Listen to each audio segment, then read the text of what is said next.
Esse vídeo tem propósito educativo e busca disseminar conhecimento de forma acessível a todos os públicos, então eu espero que você possa aproveitar essa experiência e aprender muita coisa. Para começar, o que você entende sobre a Idade Média? O que você sabe sobre essa época?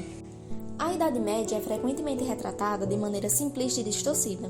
São vários estereótipos que moldaram o imaginário popular ao longo dos séculos. Conhecida como Idade das Trevas, período sombrio, essas visões reducionistas a associam um período de atraso intelectual, repressão religiosa e violência desenfreada.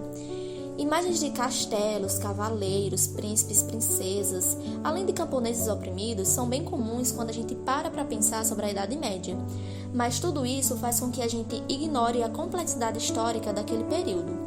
Um dos estereótipos mais comuns é de que a Idade Média foi um intervalo sombrio entre o apogeu da Antiguidade Clássica e o Renascimento, e que ela foi marcada por ignorância generalizada e estagnação cultural.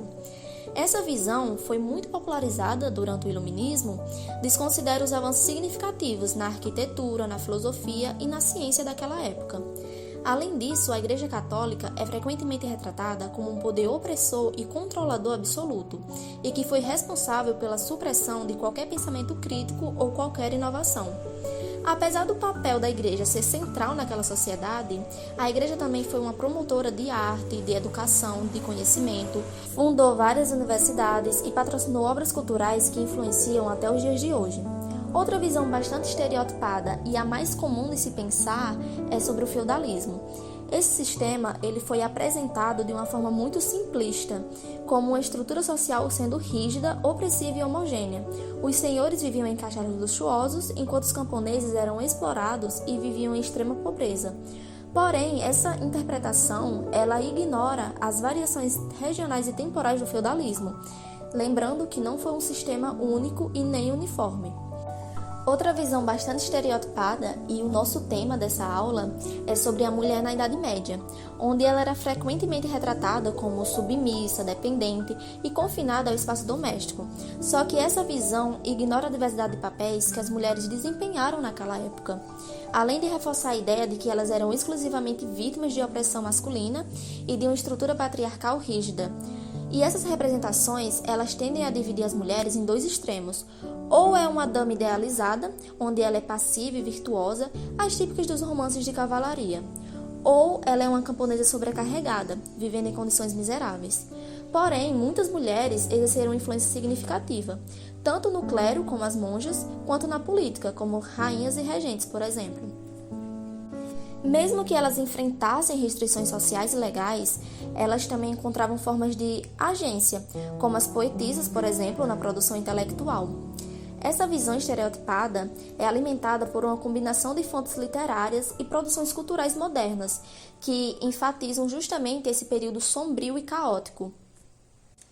Porém, muitos estudos vêm desmontando essa percepção daquela época, e nesse vídeo nós iremos desmistificar alguns desses mitos. Na Idade Média, a mulher podia ter duas perspectivas, a mulher pecadora Eva e a mulher submissa e devota a Deus, Maria Madalena. Eva, na história do pecado original, levou Adão, o homem, ao pecado e, posteriormente, à perda do paraíso também.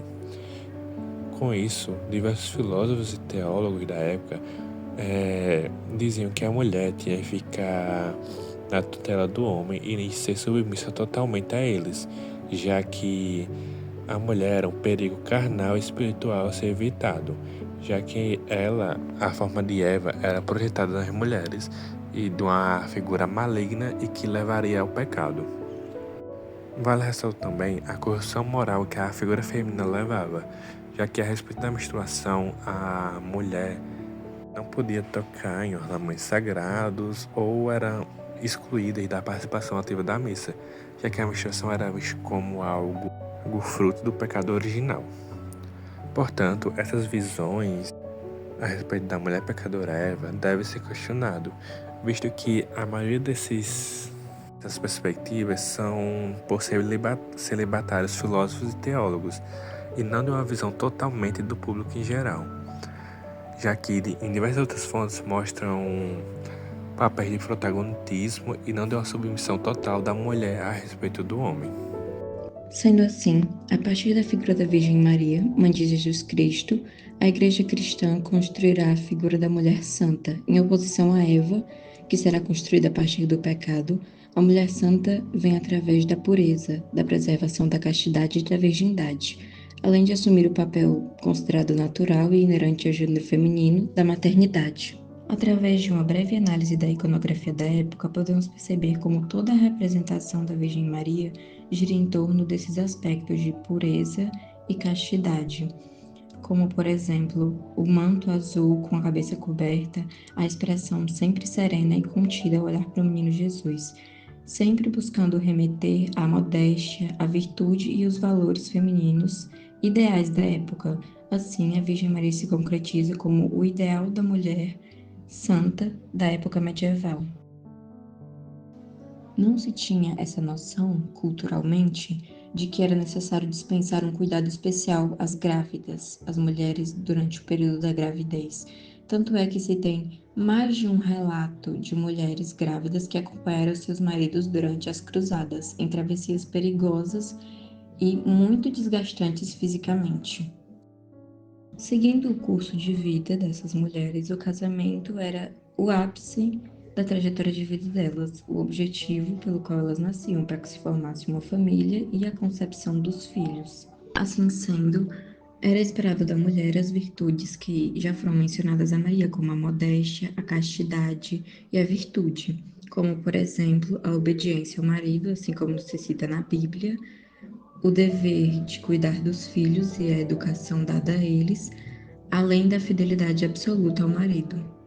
Também um reflexo dessa castidade. Em suma, esses eram os deveres atribuídos à esposa e o ideal que era esperado de uma boa esposa e boa mãe. Agora, traçando uma linha cronológica da vida dessas mulheres, nós iniciaremos pela infância. É interessante ressaltar que a concepção de infância tida na Idade Média difere bastante da concepção atual da infância que temos nesse período contemporâneo. Primeiramente porque a expectativa de vida era bem reduzida quando comparada à nossa, então o período que se considerava a infância era também menor. A partir da menarca, a primeira menstruação da mulher, era considerado que essas moças estavam prontas para o casamento e, a partir do casamento, teria se iniciado a vida adulta para a concepção dos filhos. A vida adulta da mulher na Idade Média começava na menarca, ou seja, a sua primeira menstruação, que não possuía uma idade específica, mas geralmente era entre seus 12 a 14 anos. Outra coisa que oficializava também a chegada da vida adulta de uma mulher era o casamento, que não possuía uma função de carinho e amor, como é conhecido hoje em dia, mas sim de uma relação social e política. O casamento possuía diferenças entre nobres e camponeses. A idade para uma camponesa se casar era de 16 a 20 anos. Isso devido à necessidade do sustento da casa, tanto para o homem quanto para a mulher, já que existiria uma troca entre mercadorias e terras. Já a idade para uma nobre se casar era de 12 a 14 anos, devido a razões políticas e econômicas. Outra possibilidade para uma mulher adulta na Idade Média era ingressar no convento, na qual elas seguiriam a vida religiosa longe do casamento. Geralmente, essas mulheres ingressavam nos mosteiros entre seus 12 a 18 anos. A diferença de percepção social entre a velhice de homens e mulheres no medievo é algo bastante interessante de ser estudado, porque mesmo que a velhice fosse vista com respeito em ambos os casos, carregava significado muito diferente dependendo do gênero. Como, por exemplo, o homem idoso, ele era geralmente considerado um símbolo de sabedoria, de experiência, autoridade, chegando até mesmo a ser comparado a Abraão. Sua velhice era associada ao prestígio, já que ele representava a continuidade da linhagem, a maturidade da liderança, a conservação da memória, da história familiar. Essa imagem do homem velho estava ligada à estabilidade e à proteção, atributos que eram muito valorizados na época medieval. Por outro lado, a mulher velha era frequentemente vista de forma negativa, já que ela era associada à perda de atratividade e fertilidade. Enquanto o homem envelhecia com prestígio, a mulher experimentava um declínio no status social, e ela era muitas vezes estigmatizada como maléfica ou indesejável. E o envelhecimento feminino estava atrelado ao afastamento do papel de esposa, de mãe, o que diminuía sua relevância na sociedade, já que era bastante patriarcal. A mulher idosa era vista com certo temor. Ela era muitas vezes associada à feitiçaria, à perversidade, e ela acabava ganhando um olhar muito pejorativo sobre a sua condição. Então, enquanto o homem na velhice era valorizado, a mulher ela acabava perdendo poder e prestígio. Então, essa contraposição reflete não apenas a construção social da velhice na época medieval, mas também deixa bastante evidente as desigualdades de gênero que era muito comum naquela época. A viuvez era socialmente entendida como o momento em que a mulher poderia finalmente exercer poder e autonomia, já que ela tinha cumprido suas obrigações enquanto esposa e mãe. Essa liberdade que as mulheres ganhavam era vista como um tipo de emancipação definitiva da submissão patriarcal. E isso reflete uma visão estruturada da sociedade medieval, onde o valor da mulher estava diretamente ligado à sua relação com os homens, primeiro o pai, depois o marido. A liberdade material que as viúvas acabavam adquirindo é algo bastante interessante de ser analisado, porque como viúvas, elas acabavam possuindo o direito de administrar os bens herdados, então muitas vezes elas tinham total controle sobre as propriedades e as riquezas, e isso fazia com que elas alcançassem uma posição de respeito e influência naquela época. E isso também faz com que se revele uma contradição da sociedade medieval, porque enquanto as mulheres jovens eram vistas como dependentes e subordinadas, as viúvas podiam alcançar um status de poder que muitas vezes superava até mesmo dos homens que eram viúvos. E isso tudo só por conta da herança e da liberdade de ação que elas acabavam adquirindo.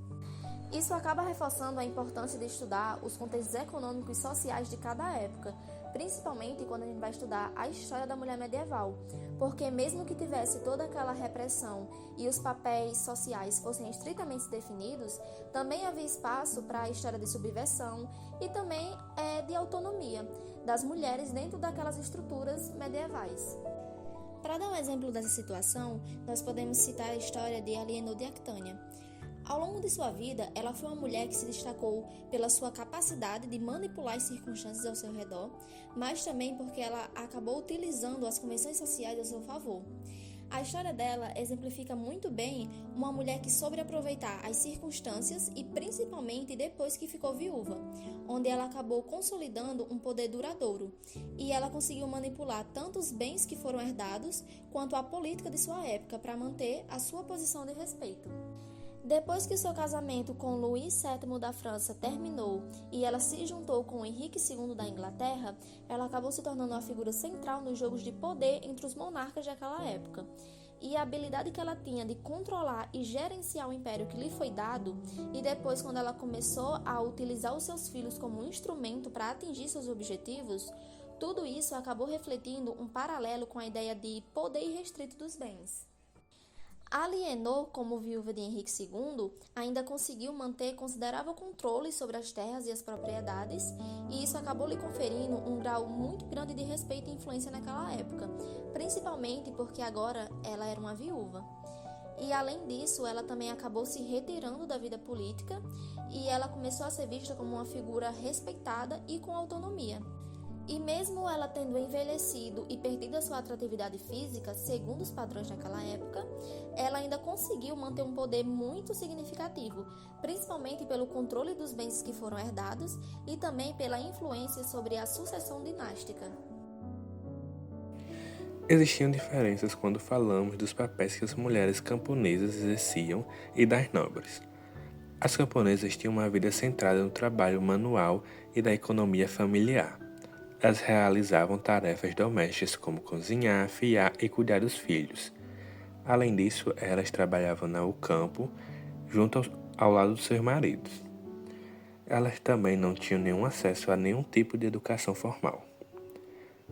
Já as mulheres nobres possuíam uma certa posição de destaque, mas suas vidas ainda eram frequentemente controladas por expectativas familiares e políticas. Elas podiam administrar as propriedades quando seus maridos estavam ausentes, em guerras ou em missões.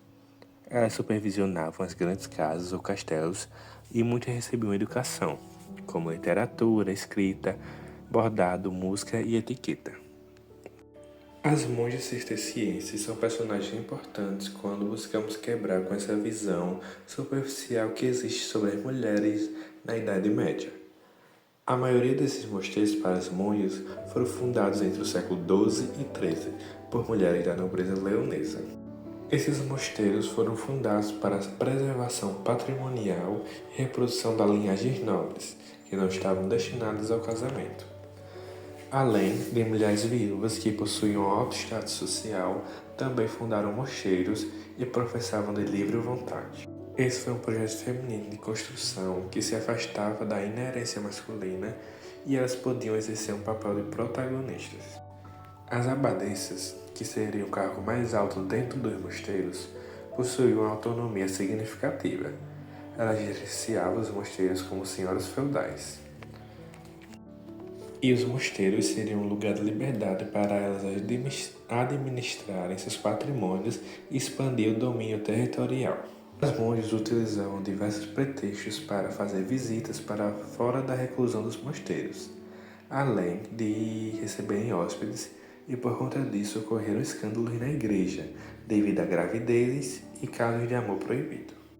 E, durante um período considerável, os homens não interferiram na administração delas nos mosteiros. Porém, depois de um tempo, alguns monges cistercienses não estavam mais aceitando fundações femininas.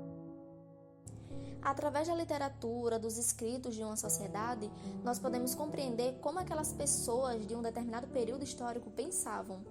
Então, para a gente compreender melhor o começo das mulheres na escrita, é importante entender o começo da escrita no mundo ocidental.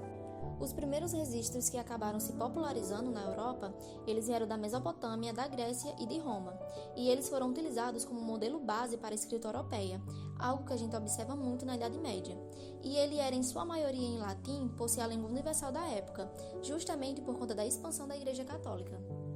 Então, durante todo o período medieval, onde a escrita ia se aprimorando, as pessoas começaram a abrir mão do latim, e cada local começou a escrever seu próprio idioma. Lembrando que nessa época a imprensa ainda não tinha começado, e essa globalização da informação ainda dava seus primeiros passos de maneira muito lenta. Então, a grande população ainda não tinha acesso ao letramento, os avisos eram feitos de modo oral, demorava muito. Então, resumindo, a escrita era basicamente destinada à igreja e à realeza. Roswitha de Gandersheim é um nome muito conhecido por ela ter sido uma poetisa, dramaturga e historiadora, tudo isso durante a Idade Média. Ela foi uma abadesa escritora nascida por volta dos anos de 935 d.C. e ela nasceu em berço nobre. Ela estava fugindo de um casamento indesejado e ela tinha muita sede de conhecimento. E ela conseguiu romper muitos estigmas e acabou se tornando grande referência na área em que atuava. Mesmo tendo 1001 fatores e circunstâncias contra si, ela ainda escreveu diversas lendas, épicos e peças teatrais. Ela foi a primeira dramaturga da história do teatro, foi responsável pelo restabelecimento da composição teatral no Ocidente e também foi um grande fenômeno da literatura cristã de origem germânica. Ela acabou sofrendo muito preconceito por querer abordar temas vistos como pagãos em suas obras. Porém, a sua criatividade e desenvoltura mostrou que ela tinha muito talento e ela acabou mudando a linguagem de suas obras para se aproximar dos espectadores e também da visão dos religiosos. E ela sempre debatia sobre temas muito importantes, mas sempre com a maior discrição e decência possível. Roswitha é um exemplo de como as mulheres, mesmo em uma sociedade muito restrita, ainda conseguiam encontrar forma de afirmar sua intelectualidade e espiritualidade. E tudo isso acabou contribuindo para a história cultural e religiosa da Idade Média.